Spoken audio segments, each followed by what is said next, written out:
느헤미야서 4장 1절에서 14절까지 합독하시겠습니다. 느헤미야서 4장 1절에서 14절까지 말씀입니다. 시작. 산발랏이 우리가 성을 건축한 다음을 듣고 크게 분노하여 유다 사람들을 비웃으며 자기 형제들과 사마리아 군대 앞에서 일러 말하되 이 미약한 유대 사람들이 하는 일이 무엇인가? 스스로 견고하게 하려는가?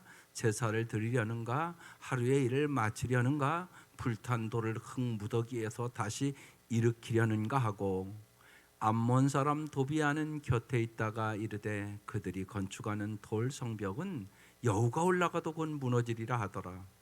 우리 하나님이여 들으시옵소서. 우리가 업신여김을 당하나이다. 원하건대 그들이 욕하는 것을 자기들의 머리에 돌리사 노략거리가 되어 이방에 사로잡히게 하시고 주 앞에서 그들의 악을 덮어두지 마시며 그들의 죄를 도말하지 마옵소서. 그들이 건축하는 자 앞에서 주를 노하시게 하였음이니이다 하고 이에 우리가 성을 건축하여 전부가 연결되고 높이가 절반에 이르렀으니 이는 백성이 마음 들여 일을 하였음이니라. 산발락과 도비아와 아라비아 사람들과 암몬 사람들과 아소대 사람들이 예루살렘 성이 중수되어 그 허물어진 틈이 메꾸어져 간다음을 듣고 심히 분노하여 다 함께 꾀하기를 예루살렘으로 가서 치고 그곳을 요란하게 하자 하기로 우리가 우리 하나님께 기도하며 그들로 말미암아 파수꾼을 두어 주야로 방비하는데 유다 사람들은 이르기를 흙무더기가 아직도 많거늘 짐을 나르는 자의 힘이 다 빠졌으니 우리가 성을 건축하지 못하리라 하고 우리의 원수들은 이르기를 그들이 알지 못하고 보지 못하는 사이에 우리가 그들 가운데 달려들어 가서 사륙하여 역사를 그치게 하리라 하고 그 원수들의 근처에 거주하는 유다 사람들도 그 각처에서 와서 10번이나 우리에게 말하기를 너희가 우리에게로 와야 하리라 하기로 내가 성벽 뒤에 낮고 넓은 곳에 백성이 그들의 종족을 따라 칼과 창과 활을 가지고 서 있게 하고 내가 돌아본 후에 일어나서 귀족들과 민장들과 남은 백성에게 말하기를 너희는 그들을 두려워하지 말고 지극히 크시고 두려우신 주를 기억하고 너희 형제와 자녀와 아내와 집을 위하여 싸우라 하였느니라. 아멘. 오늘 말씀의 제목이 비판에 대응하는 방법. 오늘 여러분 찬양이 무슨 찬양인 것 같으세요? 오늘 모든 찬양들은 마귀와의 싸움에 대한 찬양이에요. 우리의 싸움은 혈과 육에 대한 싸움이 아니에요. 마귀와의 싸움이라는 사실을 여러분 잘 아셔야 합니다. 그래서 오늘 말씀이 중요합니다. 끊임없이 여러분의 가정을 파괴하고 교회를 파괴하고 이 분단된 민족은 벌써 몇십 년이 지나가서 분열 속에 싸우고 있고 정치가들은 말할 것도 없고 이런 환경 속에서 우리가 정말 어떻게 이겨나갈 수 있을까? 이게 오늘 본문입니다. 호사다마라는 말이 있습니다. 조울호, 일사, 마늘 따, 마귀 맞자입니다. 좋은 일에도 나쁜 일이 따르기 마련이라는 것입니다. 좋은 일에도 마귀의 역사가 있다는 것입니다. 누구에게나 인생의 고난은 있습니다. 그 고난을 내가 어떠한 자세로 이길 것인가가 여러분의 인생을 결정하는 것입니다.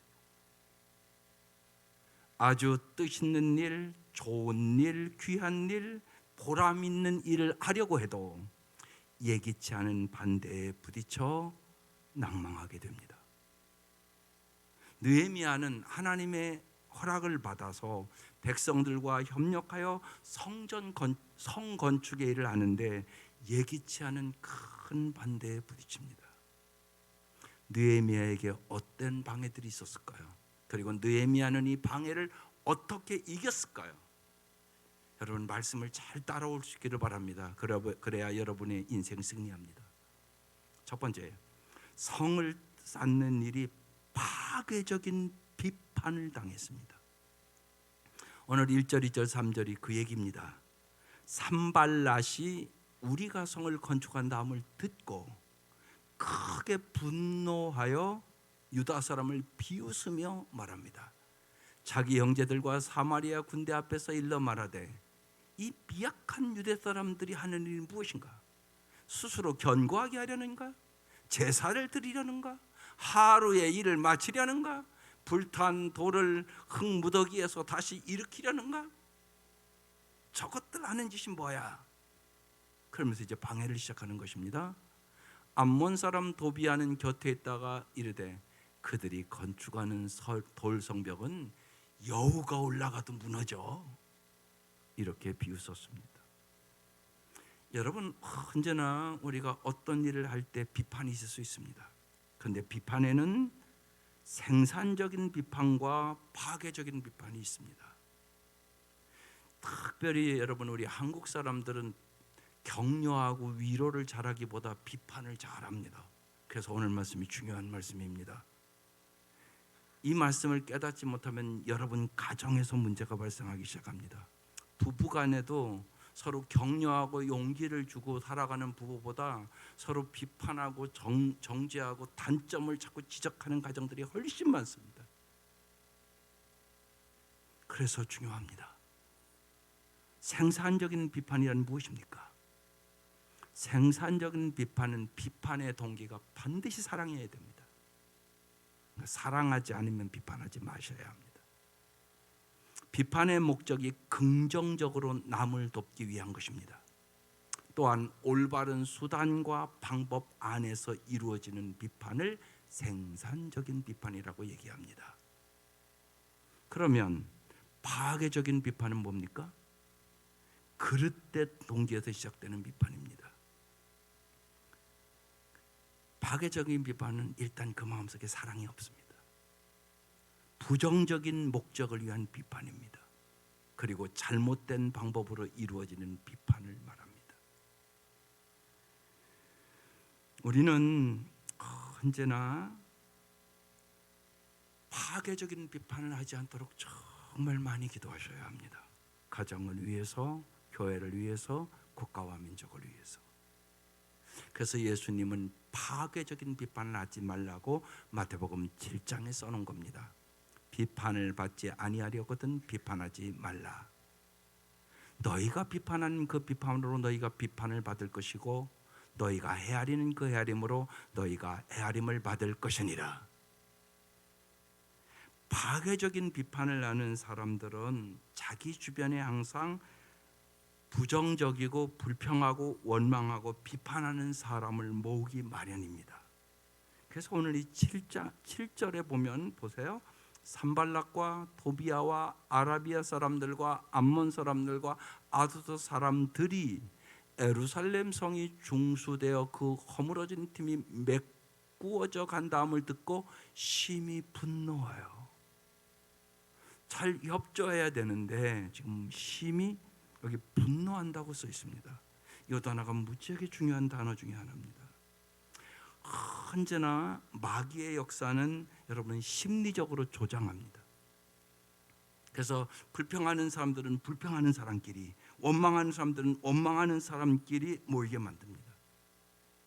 그래서 감정적으로 여러분 기분을 조장한다는 사실을 잊지 마셔야 합니다. 많은 사람들이 마귀의 이 감정의 이용에 넘어집니다. 여러분 가정도 잘 보십시오. 언제나 감정의 문제가 우선적으로 여러분의 마음을 혼란하게 만들고 파괴한다는 사실을 꼭 기억하셔야 됩니다. 그래서 기분에 굴복하지 마셔야 됩니다. 감정적으로 일을 처리하면 반드시 마귀의 밥이 됩니다. 그걸 잊지 마셔야 합니다. 특별히 분노가 일어났을 때 우리는 잘못된 선택을 하게 되고 반드시 부정적인 말을 하게 되고 그리고 공동체를 파괴합니다. 그래서 가정에서 이게 어떻게 보면 매번 일어나는 일입니다. 여러분의 가정에서. 교회도 그럴 수 있습니다. 그래서 오늘 이 말씀이 중요한 말씀입니다. 성을 쌓는 하나님의 일에 파괴적인 비판을 한 무리들의 모습들을 보여주고 있는 것입니다. 두 번째, 그럼 비판을 맞이하면 우리의 마음의 위기를 맞이합니다. 비판은 어떤 영향을 미칠까요? 여러분, 남편 여러분, 아내들이 여러분을 막 비판한 거 다 당해봤을 거예요. 아내 여러분 하시지요? 그때 여러분 어떤 일이라는 걸 잘 아셔야 됩니다. 첫 번째는요, 힘이 다 빠지고 낙심하게 됩니다. 그러니까 돕는 배필의 역할을 못합니다. 여러분 그걸 잊지 마셔야 됩니다. 가정 아내는 남편의 돕는 배필, 교회에서도 장로님, 권사님, 집사님 세우는 거, 목사님 목회 잘하도록 돕는 배필. 여러분 이런 관계가 잘 될 때 아름다워지는 것입니다. 가정도 교회도. 그런데 지금 이 사람들이 10절에 유다 사람들은 이르기를 흙무더기가 아직도 많거늘 짐을 나르는 자의 힘이 다 빠졌으니 우리가 성을 건축하지 못하리라. 여러분 잘 보세요. 힘이 다 빠졌어요. 그래서 우리는 성을 건축하지 못하리라. 지금 낙심하고 절망합니다. 할 수 없어. 우리에게는 너무 벅찬 일이야. 좋은 일인데 우리는 감당할 힘이 없어.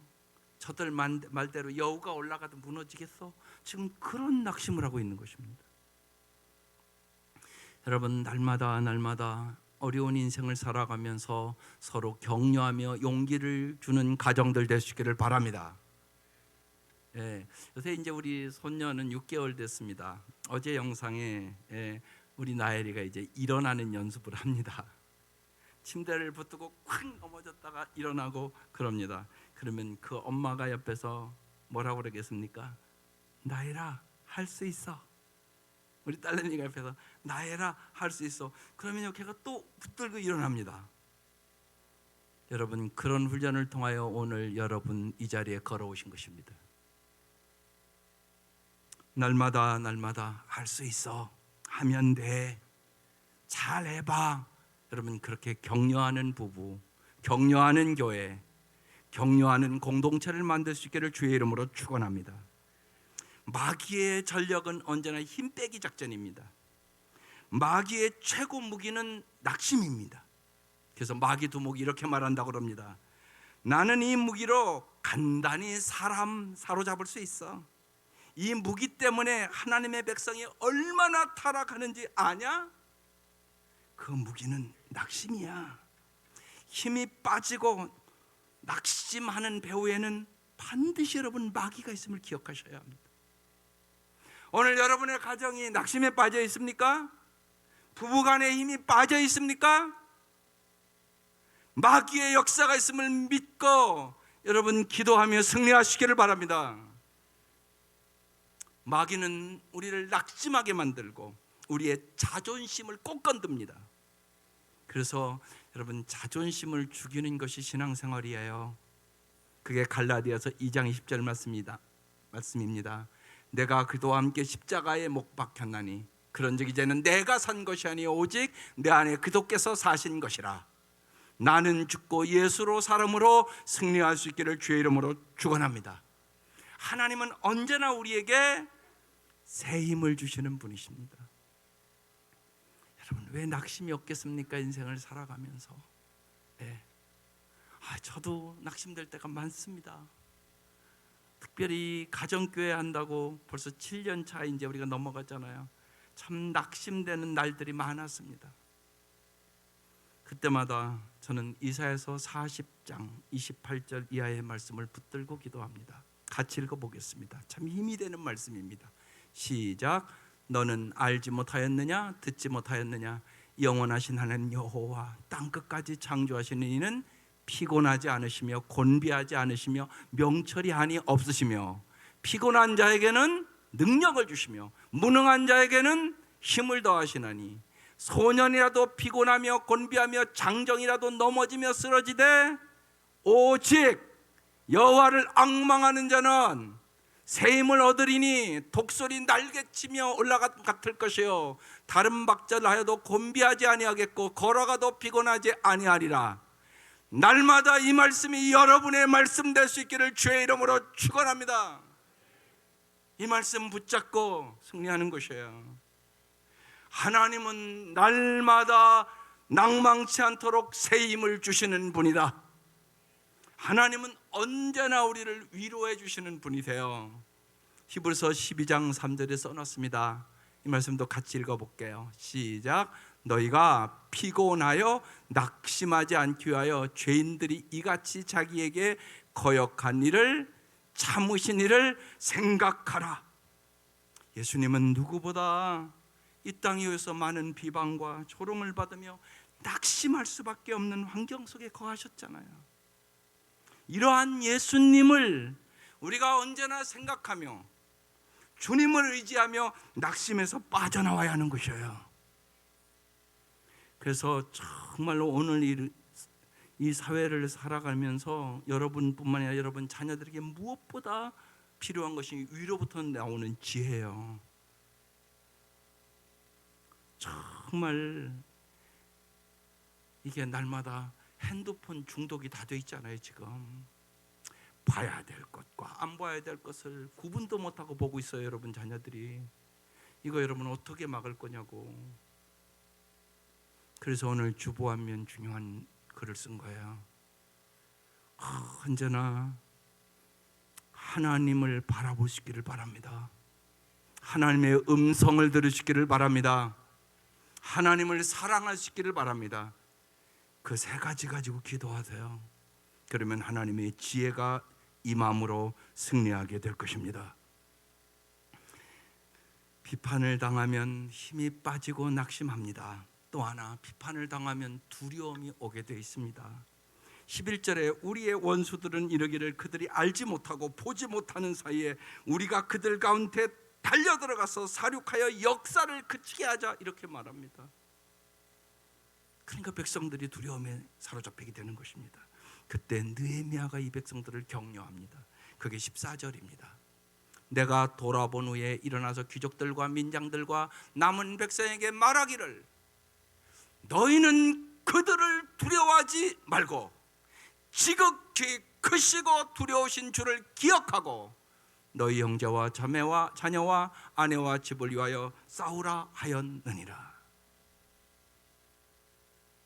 여러분 언제나 잊지 마셔야 돼요.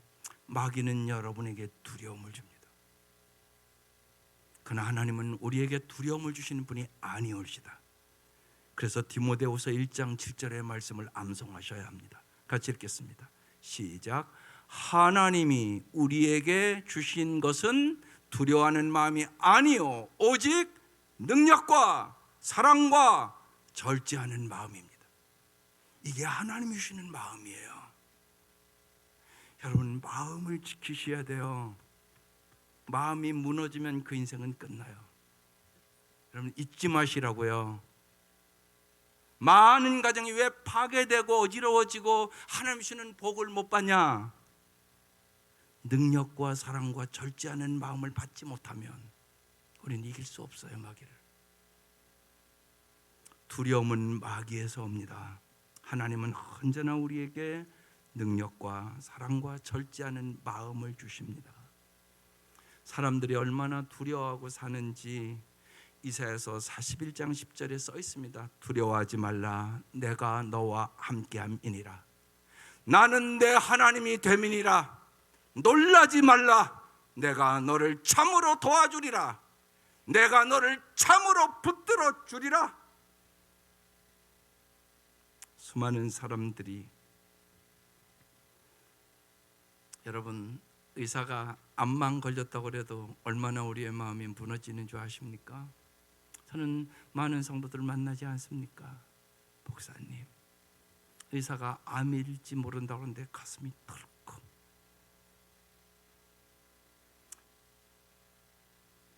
정말 가족이 암이라고 그러니까요, 의사 얘기를 듣고 이제 걸어서 나오는데 이렇게 차에 앉았는데 운전을 할 수가 없더라고요.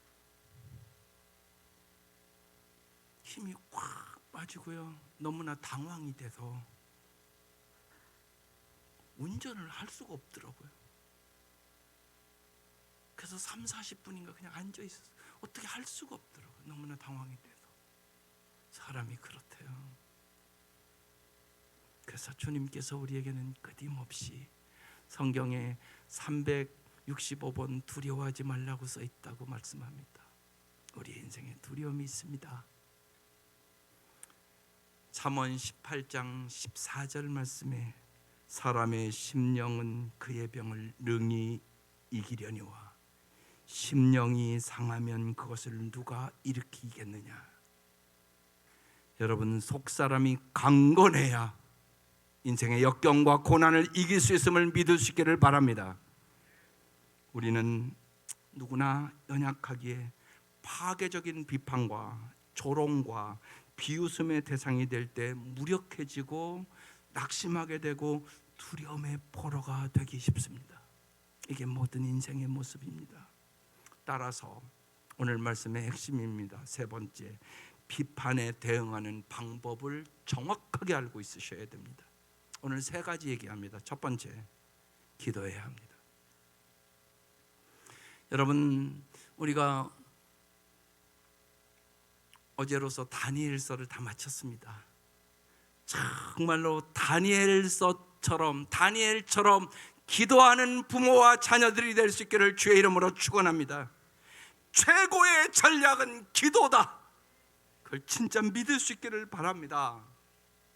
다윗은 시편의 말씀을 붙잡고 기도했고, 다니엘도 언제나 말씀을 붙잡고 기도했고, 오늘 이 느헤미야도 시편의 말씀을 의지하여 기도하는 말씀이 4절 말씀입니다. 같이 읽겠습니다. 시작. 우리 하나님이여 들으시옵소서. 우리가 업신여김을 당하나이다.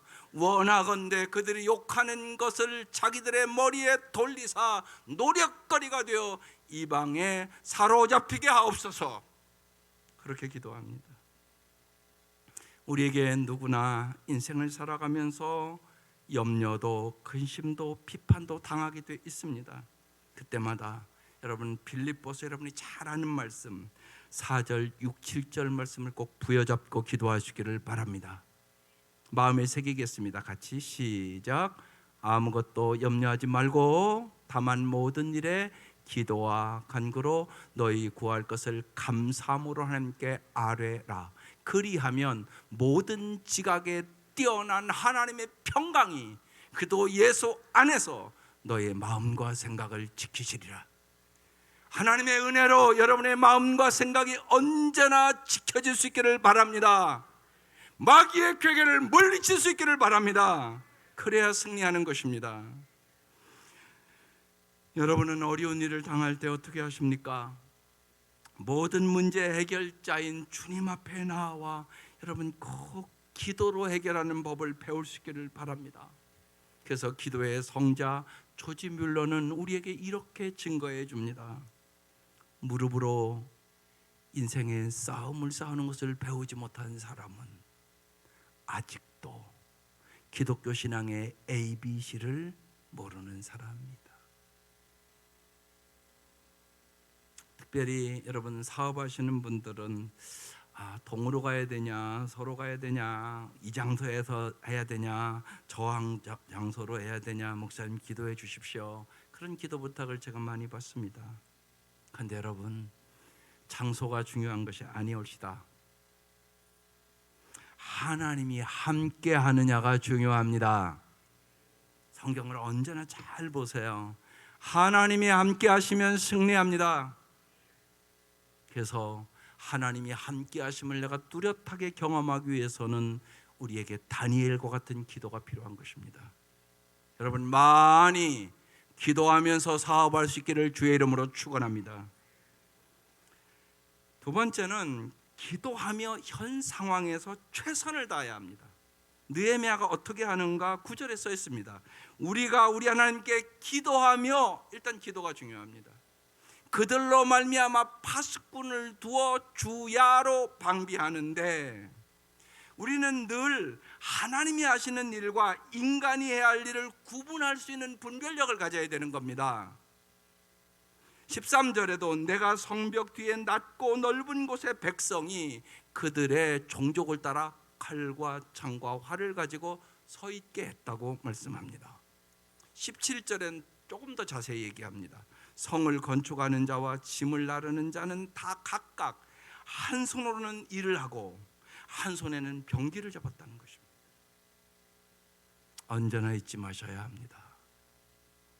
기도는 결코 우리 인간의 노력을 배제하는 것이 아닙니다. 우리가 해야 할 일을 더 잘하기 위하여 기도하는 것입니다. 이것이 기도의 참된 의미입니다. 우리가 기도할 때 하나님의 지혜가 임합니다. 기도할 때 하나님의 능력이 임합니다. 기도할 때 하나님의 사랑이 임합니다. 기도하지 않으면 언제나 인간의 이성과 내 경험과 내가 아는 걸로 얘기를 합니다. 그래서 하나님의 능력을 경험하지 못합니다. 여러분 꼭 잊지 마셔야 됩니다. 능력 있는 기도인은 성령의 능력으로 사는 사람입니다. 성령의 능력은 오직 기도하는 사람에게 임합니다. 기도함으로 정말 하늘의 지혜와 하늘의 능력과 주님의 사랑을 받아서 살아갈 수 있기를 주의 이름으로 축원합니다. 여러분 다니엘이 어떻게 그렇게 탁월한 능력을, 놀라운 지혜를, 결단력 있는 용기를, 모든 왕들의 꿈을 다 풀어냄을, 그의 지도력과 리더십이 어디서 왔다고 여러분 생각하십니까? 오직 날마다 주님이 하루에 3번씩 주를 향한 기도의 사람이었기 때문에 하나님이 그 모든 것을 주신 것입니다. 하나님으로부터 지혜를, 능력을, 은혜를 받아서 큰 은총을 받은 자로 살아갈 수 있기를 주의 이름으로 축원합니다. 그래서 월리암 부스는 이런 유명한 말을 했습니다. 모든 것이 당신에게 달린 것처럼 일하고 모든 것이 당신에게 달린 것처럼 기도하라. 제 책상 앞에도 날마다 써놓고 읽는 귀절입니다. 월리암 부스는 정말 평생을 아름답게 살았습니다. 평생을 어려운 사람들을 위해 헌신했던 구세군 창설자 월리암 부스는 83세 때 안질환으로 눈이 멀게 됐습니다. 아들 브라멜이 아버지를 바라보고 눈물을 흘리면서 아버지가 앞을 보지 못한다는 사실이 아버지 두렵습니다. 이렇게 말하자 월리암 부스는 아들의 손을 꼭 잡으면서 말합니다. 이제 내 얼굴을 볼 수 없다는 뜻이지. 그러나 하나님은 새로운 계획을 준비하고 계시단다. 두 사람 사이에 한참 동안 침묵이 흘렀습니다. 부스는 무언가를 곰곰이 생각하더니 밝은 표정으로 아들에게 입을 열었습니다. 내가 두 눈을 가진 상태에서 이웃을 위해 봉사할 수 있는 일은 일단 끝났지. 이제부터는 두 눈 없이 사람들을 위해 봉사할 수 있는 일들을 찾아봐야지. 그러면서 월리암 부스는 역경은 희망에 의해서 극복된단다. 그 유명한 말을 했습니다. 주어진 환경에 월리암 부스는 감사하며 평생 어려운 사람을 돌아보는 따뜻한 마음을 가지고 하나님 앞에 충성된 종으로 그의 인생을 마쳤습니다. 이 은혜가 이 아침 우리에게도 임할 수 있기를 주의 이름으로 축원합니다. 또 한 가지, 우리가 승리하기 위하여 크고 두려우신 하나님을 바라보셔야 합니다. 14절에 다시 한번 보면 내가 돌아본 후에 일어나서 귀족들과 민장들과 남은 백성에게 말하기를 너희는 그들을 사람을 두려워하지 마라. 지극히 크시고 두려우신 주를 기억하고 너희 형제와 자녀와 아내와 집을 위하여 싸우라. 여러분 꼭 영적 전투에서 승리하시기를 바랍니다. 특별히 남편들이 승리하셔야 합니다. 여러분의 인생터가 너무나 힘들지 않습니까? 하나님은 어떤 하나님입니까? 지극히 크신 하나님이십니다. 우리가 어려움을 만났을 때 언제나 문제보다 하나님을 더 크게 볼 수 있는 영혼의 눈이 반드시 열리셔야 합니다. 다윗처럼 골리앗보다 더 크신 하나님을 볼 수 있어야 한단 말입니다. 그래서 이런 유명한 말이 있습니다. 같이 읽어보겠습니다. 시작.